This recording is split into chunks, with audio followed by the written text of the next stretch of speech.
ஆளுங்க ரொம்ப அமைதியா இருக்கியா? நானே சொல்லிடுறேன்.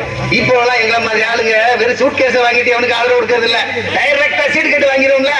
ஆளுங்கட்சிக்காரு 3 சீட்டு தாரேன்னா, எதிர்கட்சிக்காரு 4 சீட்டு தாரேன்னா, அதை வச்சுட்டு நான் அக்கா வைக்கிறது 10 சீட்டு வேணும்ல. எனக்கு 10 சீட்டு வேணும். எப்படி கொடுப்பான்? என் பவரை காட்டினா தானே கொடுப்பான். அதுக்காக தான் இந்த பொதுக்கூட்டம், பேரணி, ஊர்வலம் எல்லாமே. கமிஷனர் உனக்கு தெரியாத ஒண்ணும் இல்ல. நம்ம கூட்டத்துக்கு வர பயில்வா எல்லாம் காட்டு மிராண்டி பயில்வோம். அப்படித்தான் நானே ட்ரைனிங் கொடுத்து வச்சிருக்கேன். ஒரு நாள் எம்முட்டு முடியுமோ அம்முட்டு போலீஸை கொண்டாந்து முடிச்சிரு. எங்க பாதுகாப்புக்கு இல்ல, உங்க ஜனங்க பாதுகாப்புக்கு தான். அப்புறம் வெறும் சட்டி போலீஸா போட்டுருப்பான். நீ பாடு பொம்பளை போலீஸை போட்டாத. அப்புறம் குட்டி நல்லா இருக்குன்னு பாருங்க, எட்டி பிடிச்சி சிட்டி சின்ன வந்த மாதிரி போகுது.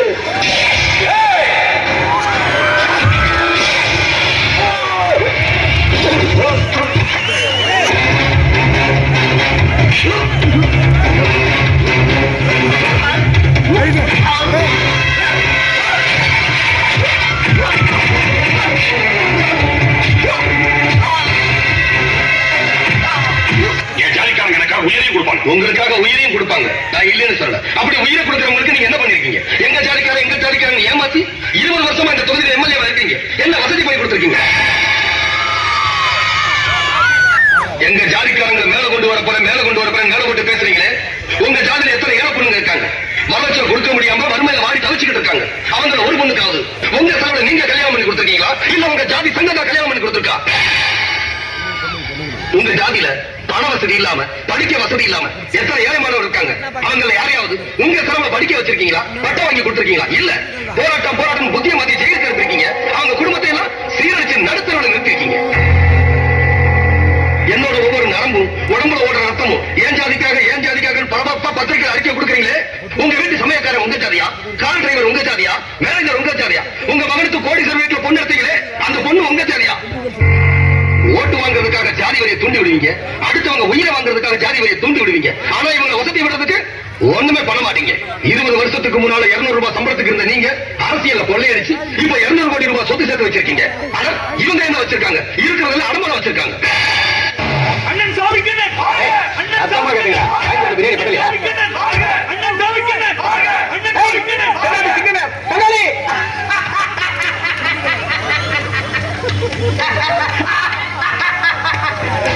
ஆமா, இந்த போலீஸ்கார பையன் அட்டுவடி தாங்க முடியலையே.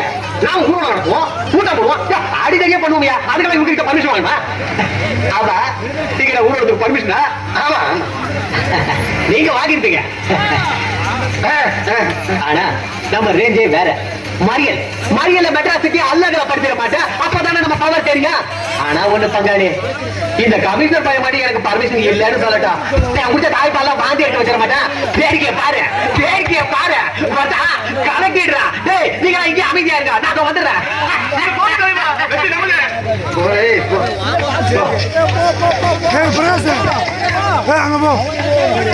கதை முடிஞ்சது. படிக்க போறேன்.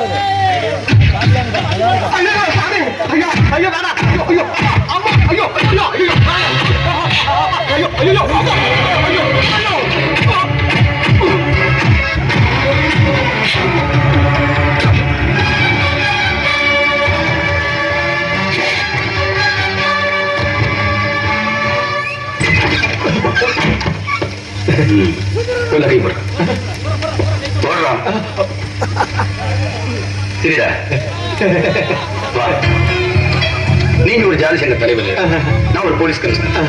நீங்க இங்க அடிக்கடி வரணும். உங்களுக்கு சேவை செய்யறதுக்கு நான் இங்க இருக்கேன். புரியுதா? நீங்க சொல்லாம கொள்ளாம திடீர்னு வந்துட்டீங்க. அதனால உங்களை சரிவர கவனிக்க முடியல. உங்க ஆளுகெல்லாம் காத்துக்கிட்டு இருக்காங்க. நான் உத்தரவு வாங்கிக்கிட்டுங்களா?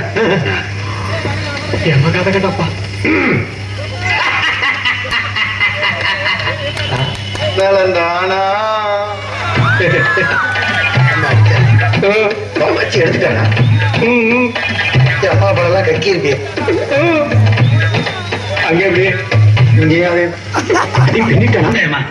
பணியா சாதியா மதமாவும் நம்ம சனங்க பிரிஞ்சு கிடக்கிற வரைக்கும் நம்மள மாதிரி வாதியை குதிரை ஏறிட்டே இருக்க வேண்டியது. அப்ப நம்ம மாதிரி ஆளுக்கு சந்தோஷமா இருக்கிறது சாதியை கண்டுபிடிச்சுப்பான்னு நினைக்கிறேன். சரி, அன்னைக்கு அமெரிக்காவில கொலம்பஸ் கண்டுபிடிச்சான்னு சொன்னேன். இந்த சாதி கர்மாந்திரத்தை யார் கண்டுபிடிச்சுவேன்? மந்திர முதல்வர் கண்டுபிடிச்சாலும் மந்திரி மாதிரி கட்டியை பிடிச்சாங்க. ஓ, அப்ப இந்த ஜாதி கர்மாந்திரம் தொழில் சொன்னா ஜனங்க நிம்மதியா இருப்பாங்க. ஜனங்க நிம்மதியா இருப்பானுங்க. நாம போற சோத்துக்கு டிங்கி அடிக்கணும். உனக்கு வேற ஏதாவது தொழில் தெரியுமா? தெரியாது, அரசியல் தான் தெரியும். போய் நமக்கு அடக்கமா இருக்கவும் தெரியும்,